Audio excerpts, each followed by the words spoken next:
Hi, I'm Ryan Delmolino with Waiting 9 Productions. I'm here with James and Larry from the band Primacus. How's it going, guys? It's going good. Thanks for having us. Yeah, thank you for coming. All right, how did the band form, and what are some of your big influences? I'll let you start that one. Yeah, so I guess me and the drummer Steve, who's not currently here today, we started playing a while back, basically listening to all the good 2000s rock and metal, and we carried on for a while there, and it took about a 10-year hiatus with him having some kids and just different life changes. And one day he hit me up and was like, dude, I need it. I need to play. I can't, I just want to keep going. So we got together. We played for like a year and a half or something like that. And with some unfortunate events, me, James, and Steve met together because of a loss in the family, actually, which, was a blessing in disguise because, we all needed each other really bad at that time. And I think, instead of us all kind of sheltering, we were like, let's go to practice tomorrow. Like, let's get in there. And James came and tried out. It wasn't really like a tryout. It was kind of like, wow, this is perfect. Actually, we scheduled two people at the same time by accident, which was like kind of awkward, but it worked out great. And I think his influences and our style of music all came together, and it just worked really well. Yeah.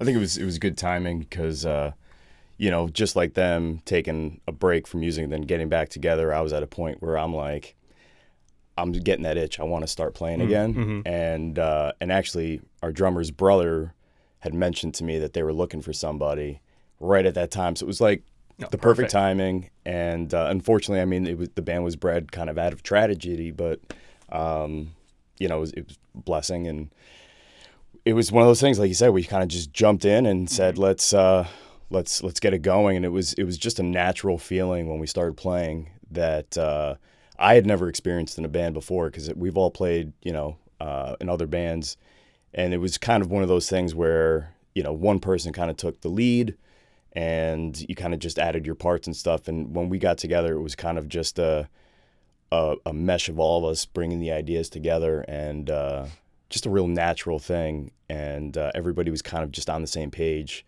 which is, really rare. It's cool. And what are some of your influences? Yeah, I'd say main influence for me specifically are like Thrice, Norma Jean, definitely like even like Nirvana, Rage Against the Machine, like earlier stuff.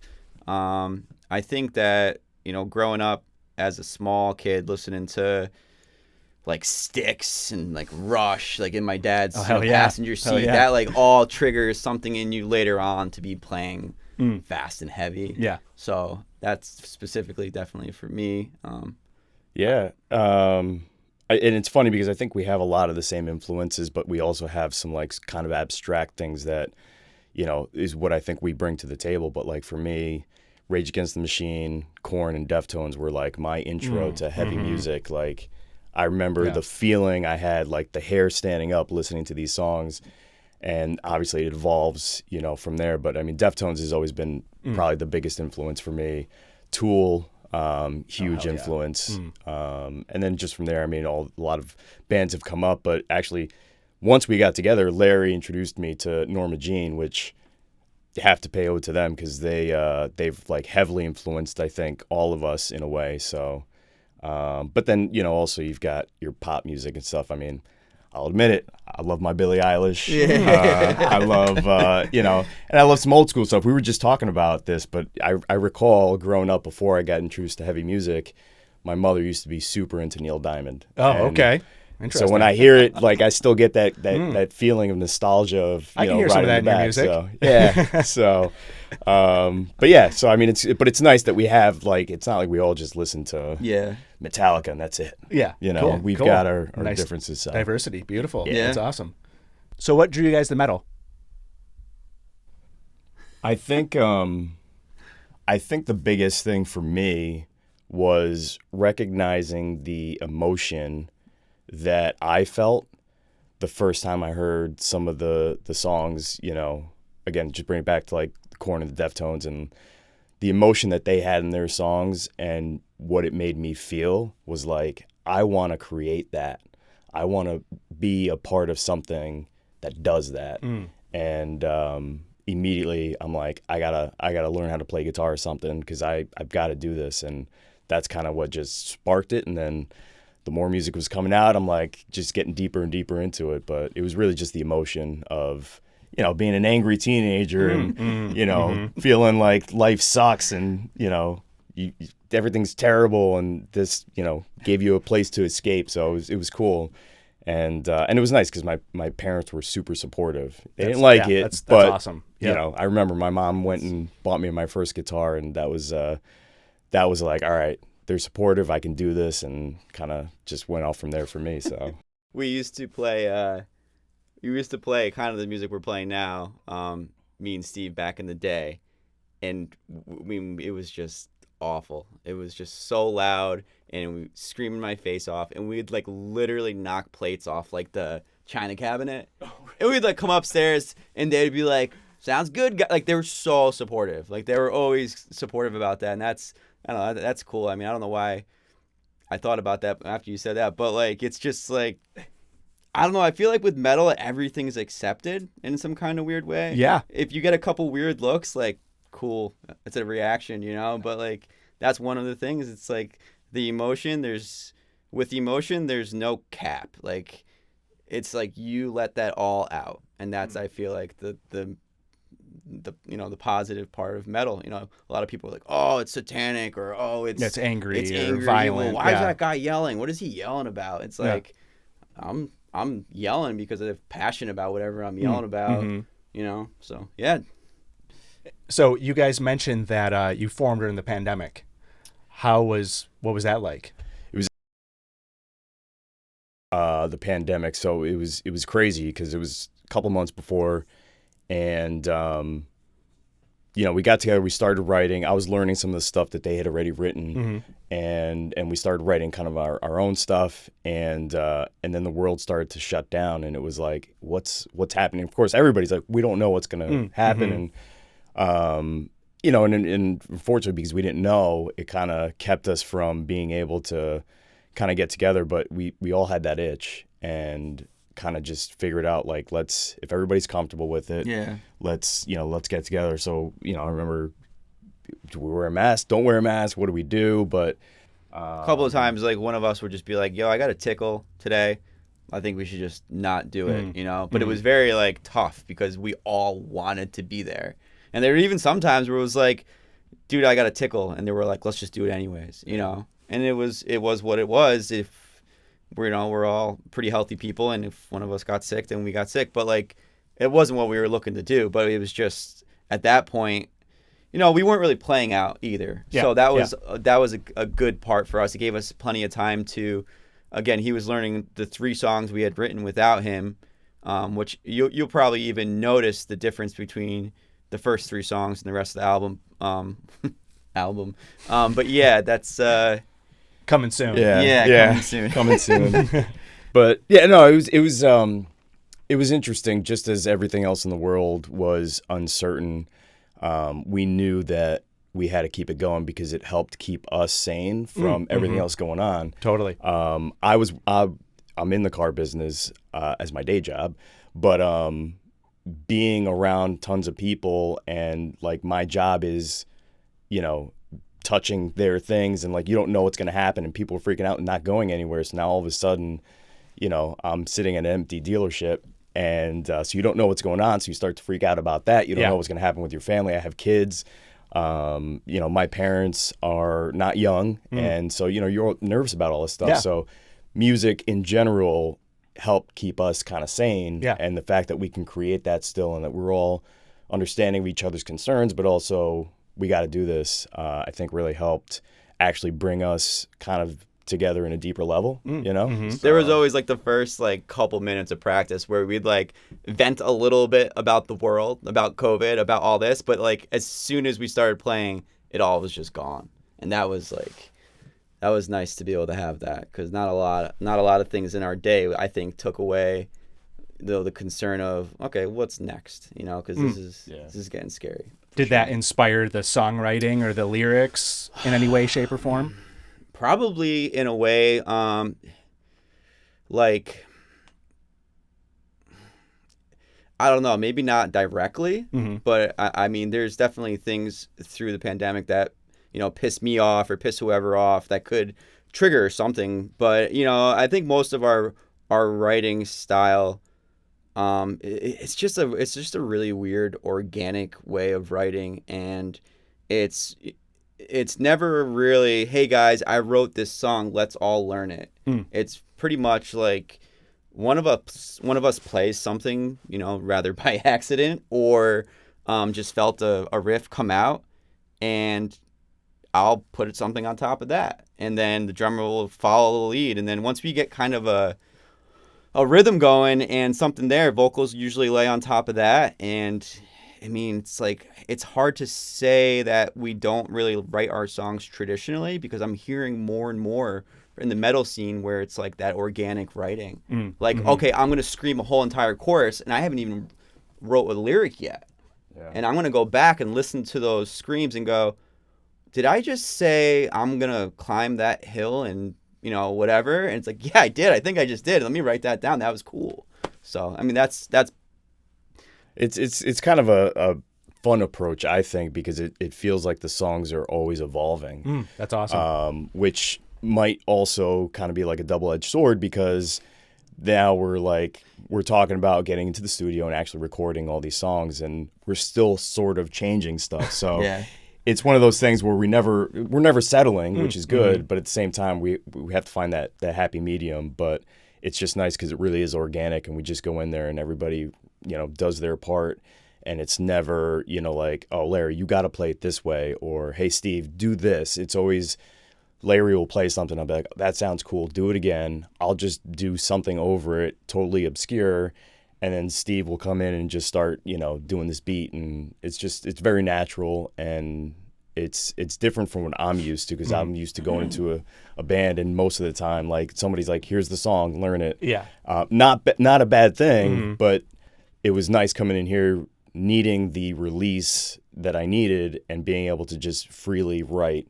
And we're writing some songs that I feel like are emotionally touching us, so we're hoping it'll touch the people too. Beautiful. Yeah. I think with the writing style that we have, it's really cool because it's not like I'm at home writing something, blossoming something. It's like literally I have such a foundation, nothing has blossomed yet, and I let them kind of put their foundation together, and then we all blossom that together. So it's like a really cool braid, It's a little different, I think, than most writing styles, and I think that's what kind of separates us a little bit. Yeah. So what can we expect from your upcoming show on Sunday, June 4th?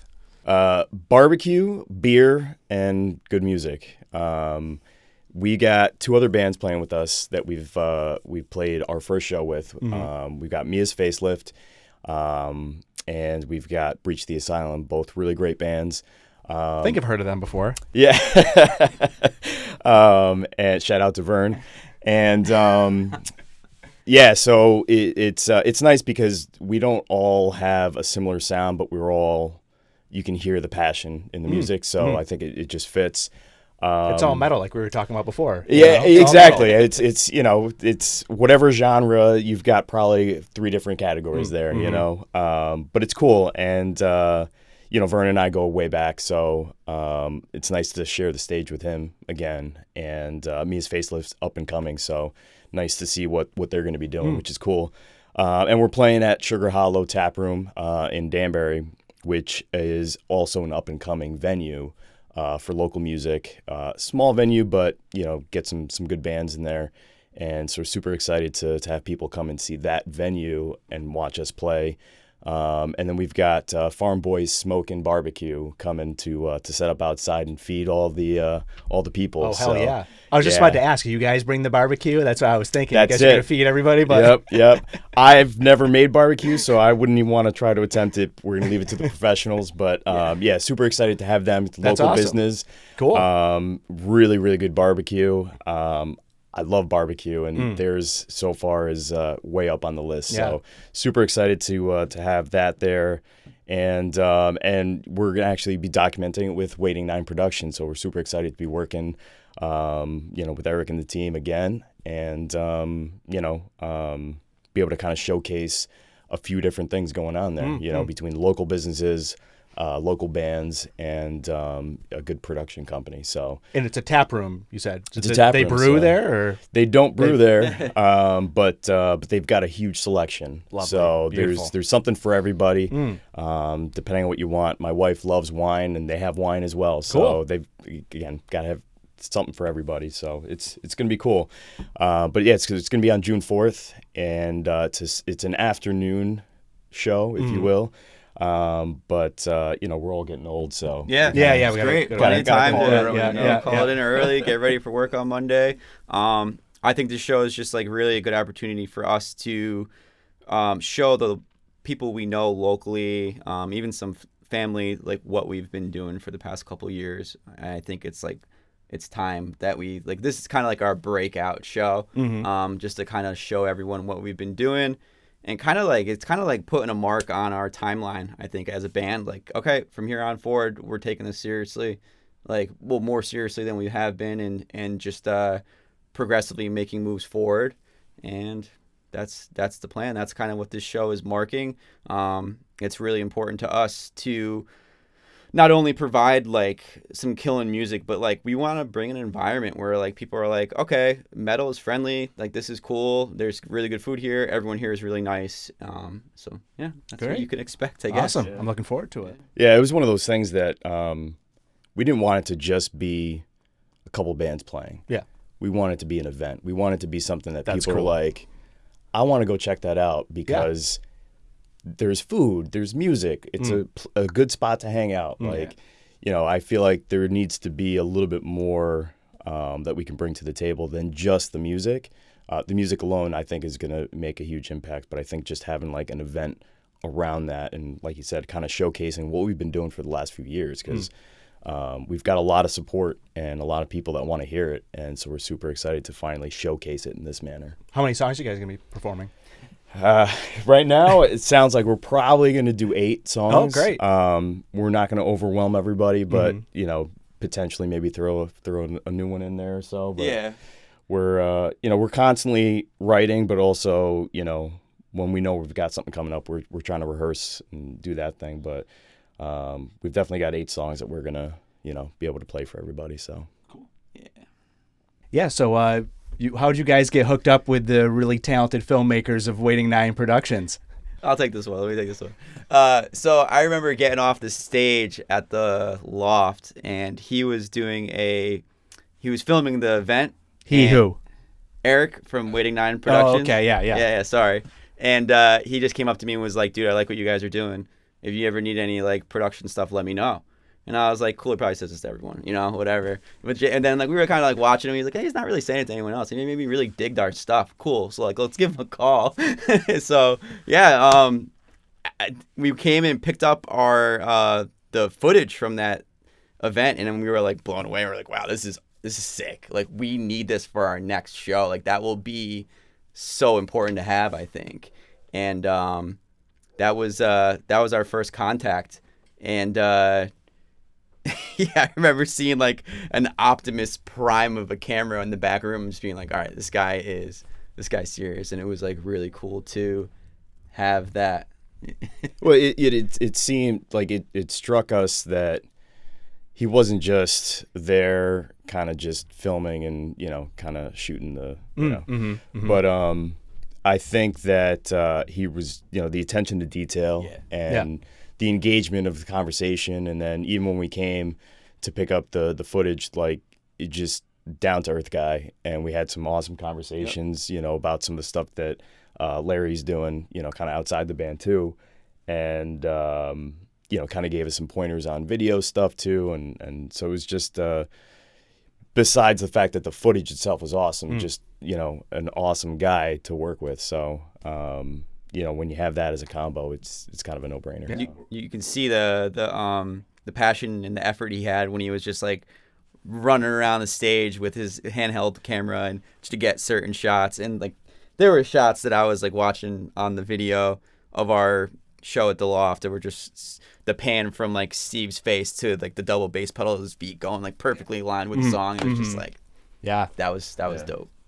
Great. Yeah. Well, you haven't seen anything yet. Yeah. So Yeah. we got some great We're shit in excited. store. Yeah, no, well, we're excited because, again, I mean, this is going to be a big showcase for us, but to be able to have Waiting 9 involved in this and kind of being the ones documenting it, we're really excited about, because we think it's going to be a good representation of what we're trying to put out there, and what we're trying to create beyond just music. And it's nice to have, Waiting 9 be a part of that. So. Awesome. Well, I'm glad you guys are really excited to work with us. Definitely. So how'd you guys decide on the band name Primacus? That's a loaded question. Well, so when I came into the band, we were using something else, they were using something else, and it was one of those things that it wasn't really a name that I think, with everything going on, maybe made sense. And so we started trying to figure out something that would really represent the band. And as most things, when you have multiple people, it's tough to get everybody on the same page. But we wanted to kind of pay tribute to how we got together. And, again, kind of bringing back it was, from an unfortunate circumstance. We wanted to be able to respect the situation as well. And so kind of through a series of trial and error of names and coming up with something that would make sense, Larry actually kind of sent it in a text, but it was originally spelt differently. And so we're trying to just play around with it. And but it was kind of one of the first names that he said, and we're like, I think that's it, because I think we can all kind of agree on it. And the meaning behind it is It's first to fight. Yeah, fight first. I think that Primacus is an actual word. so. Before this interview, I probably should have looked up more information on it. It would probably have been smart. But I basically took a word that when it was how do I say it? When it was spelled out normally, it sounded to me, I was like, oh, Primacus, but I didn't like the way that they spelled it, so I changed it. I don't really like to just like keep just a regular word. I wanted to kind of make it our own thing. But the meaning behind it and where it comes from, it's like kind of like Roman Greek. It's just like, okay, the first to fight. And I just felt like us three were just like, we're out there fighting, like as a band, the type of music, it's just very like, we're just like, we're in your face, we're aggressive, we're loud, we're bringing that emotion. And we were in a bit of a time crunch, it was just a matter of like, okay, it's been 2 years, we need to put a name on this. And I think that it was a good thing that we had that pressure to come up with a name, because I think we would probably keep looking for perfection in a name. But now that we've held that name and continued to use the name, I really feel like it is us. And I think we're all firm believers that the name really doesn't matter. And once the band evolves and becomes what it is, that will create the name. And that's where, so we try to take a little bit of the pressure off to do that, and we know that it's going to become what it is. But it was good that we had that pressure to come up with something, because we were on a time crunch to make sure, because we decided to book a show, and then we realized we don't even have a name, so we had to do that. But like a lot of things we do, we are constantly evolving things. So like the songs are constantly evolving. I think the name probably would have kept going, and it's something where we just got to put the foot down and say, this is it, so. Which I think, again, was the best case, because I have really, adopted this name to be like, okay, this is like, it's just like another part of extension of me, of us, so. Yeah. And again, like, it's like, I've only known James for a few years. I feel like he's one of my brothers. Like, me and Steve have known each other for a long time, and they've known each other for a long time. So it kind of just completed this little like triangle. Yeah. I think for me, one of the biggest things that really sets us apart is that every song is approached very differently. And I feel like take any of our songs and you can hear a little bit of our influences here, a little bit there, and I feel like we don't have just one sound. And while there's a lot of bands that kind of do that, I think just the emotion that you can feel when you listen to the music and with, Larry's vocals, it's just something that people haven't heard before. And I think people are really going to like it. But that's kind of my take on. Yeah, no, I think that the variety in our music definitely comes from such a large, variety of influences, and that's really cool. I mean, I don't like to really set ourselves into one standard of rock or metal. Yeah, I mean, a lot of it is super heavy, but again, I think when you listen to our songs, you'll kind of see an unconventional way of our writing. I mean, not everything is verse, chorus, breakdown, and your regular style of music. Even just the way things are mathematically lined up, like most people be like, well, you got to do that 4 times and 4x8 and make it. It's like, we're not playing by those rules. We're doing what we want to do, and I'm so far loving it. I go back and listen to our songs daily just to kind of listen to little things that we could fix or just really enjoy it. And I have been, which is, I can't say that about a lot of my recordings in the past. Like, I've listened to a lot of stuff. I've been doing this for a long time. I mean, I've been writing screamo music since, 7th grade and have never really made anything I've been proud of until now. And now I'm like, that's awesome. This Wow. is it. Yeah. It's such like a profound thing in my head. I know for like Stephen James, it's like, it's awesome. But for me, it's like, I don't know. I just feel like I've been waiting for this time in my life, and it's finally here, and I'm like ready to really bring it. That's awesome. Cool.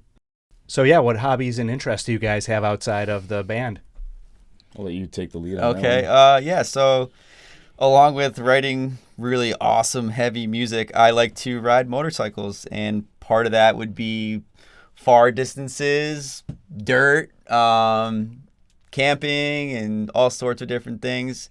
And with that hobby, I started making little videos and not really thinking anything of it, and put it out on YouTube and started getting a little bit of a following, and kind of led myself into another creative path other than music, which has been really fun, challenging, but it's been really cool. On YouTube, you can check me out on ADV Larry, the letter A, the letter D, the letter V, Larry, and yeah, if you're into that kind of thing, maybe you'll enjoy it. What do you have on this channel? Yeah, so this channel is basically just, I have a bunch of different videos of trips I've taken. I've taken my motorcycle to San Antonio, Texas. Oh, wow. Yeah, South Carolina. I've done little trips across Pennsylvania. There's also some videos on to help people on like install videos, gear review, bike reviews. You'll kind of see my evolution of my recording style go from the beginning to end.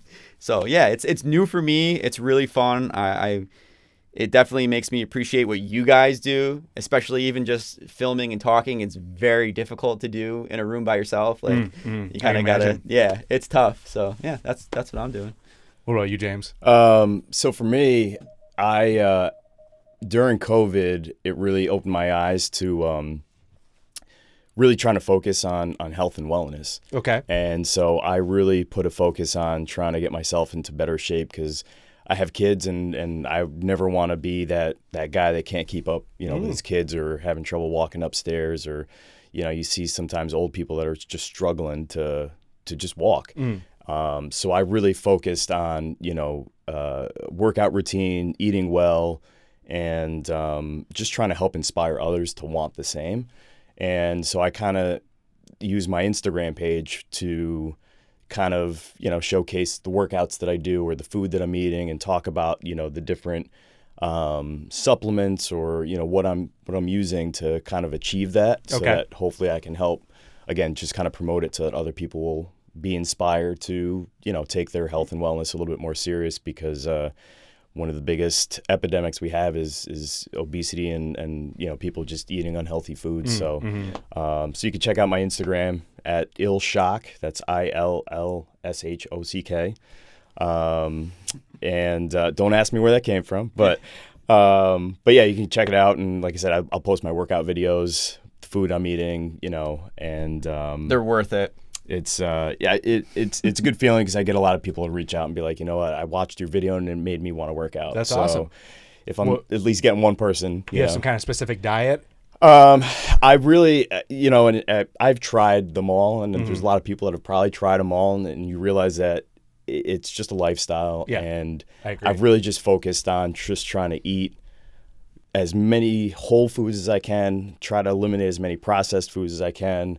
But I'm also really on like that 80-20. Like 80% of the time I'm strict because I do like my sweets. I like my donuts, my pancakes. So I make sure I enjoy life too. So there's got to be a balance. Exactly. Yeah. So, and I try to demonstrate that to people that you can have that balance. Yeah. Because it's not, I'm not trying to get on stage for a competition and, Yeah. get shredded and all that. I just want to be able to keep Be with my healthy kids and live yeah, a long life, that's awesome. and feel strong and feel good. So. Nice. Lovely. So what have been some of the biggest challenges with writing or just being in the band and being friends, whatever? Yeah.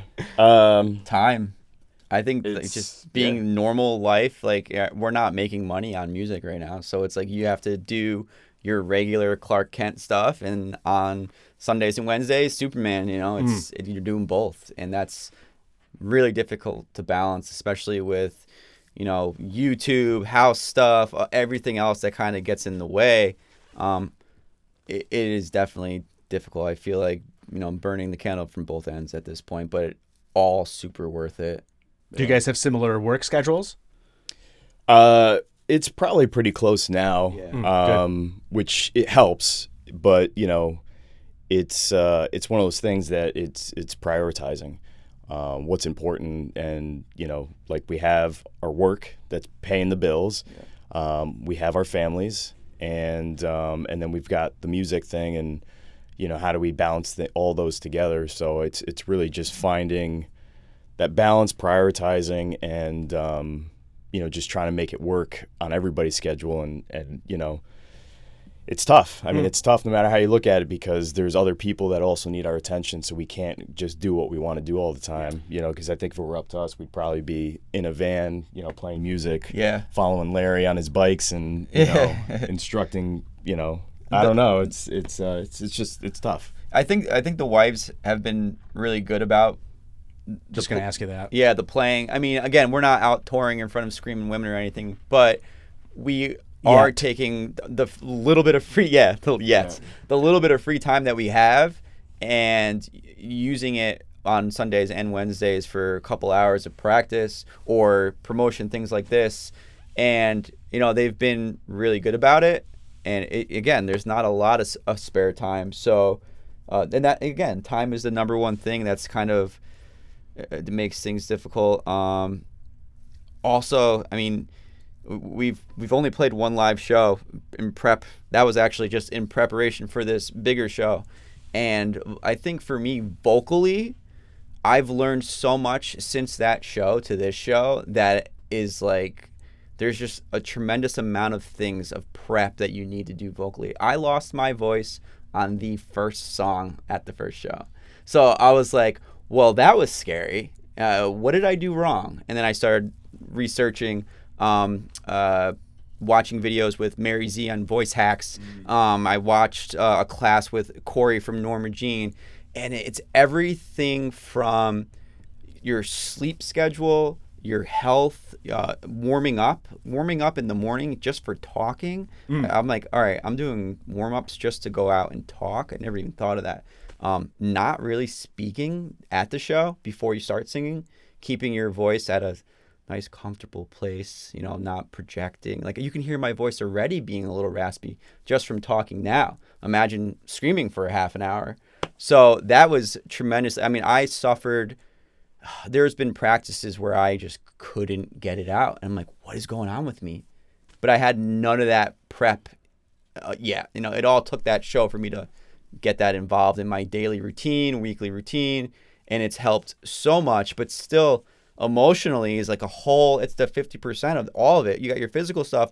Now, emotionally, you got to be in the right headspace to be able to scream or sing about those things that you're so passionate about, and all that kind of like entwined. It's a lot. It's difficult, but we're doing it. So yeah, and I think, I mean, an obvious challenge that anybody that's been in a band is having 3 different personalities to just get them on the same page. And, I think we're actually pretty fortunate where I think we know each other now so well that we kind of know how to work with each other so that it doesn't prohibit us from creating the music.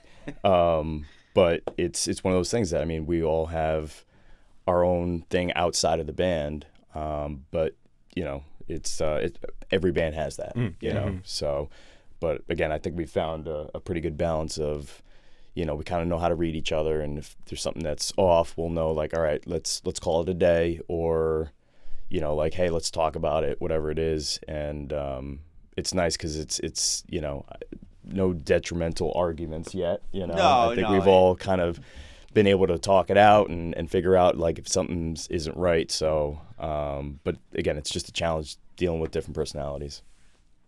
What are your guys' plans for the future? So we've got, besides the show coming up, I think the next biggest thing is really just getting into the studio. We're currently trying to decide how to approach that, where, do we want to just kind of get a couple of pieces out there for people to hear samples and then we can really focus on an album, or do we just go full on and say we're ready to just do the album? So we're kind of working that through. But realistically, I think it's, recording, and then maybe talking about some other stuff like T-shirts and, get some merch out there. Some merch out there. So, playing more shows. I think the future definitely holds, we want to be out there. We want to be playing. I think traveling to farther places is going to be a little tough for us, but I think we are ultimately, I don't think we'd be doing this for nothing. I think we all have a bigger goal and dreams in mind. So, I would like to say big stuff for us. I think the album is number one. I think that when we could organize all of our thoughts, the album, the music, into, an 8-song EP, LP, and, we're still trying to organize how we want to release that to everybody. Again, the first 3 songs we wrote, without James. Do we want to put that out as like the beginning and then come out with this, like, okay, this is who we are now, and, make that a separate album? So there's these things in works that we're trying to figure out, but ultimately, you'll be hearing some music on Spotify from us very soon. Great. That's exciting. Yeah. All right. If you guys could play a show with any band or artist throughout history, even, who would it be? That's a really cool question. I think growing up, I've always been such a huge fan of Norma Jean just because of their organicness of their songs and writing and lyrics. I mean, opening for them would be really cool. There's a lot of new bands that I've really started to love, like Johnny Booth. Like, I would love to play with them. Thrice, just because they've been just like my heart heroes growing up. I really love them. What about you? Yeah, I mean, Deftones will always have a very special place in my heart, and I think the opportunity to be able to play, a show with them would be sick.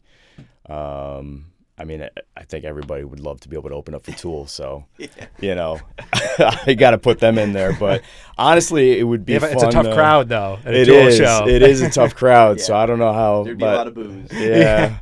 But that's all right. I mean, I think just being able to share the stage, with some of those acts would be great. But like Larry said, there's some up and coming bands that would be awesome to be able to support, as an act. So we'll hear them on Spotify and be like, we should play with them. Like, this is, and it's funny because we're not out there.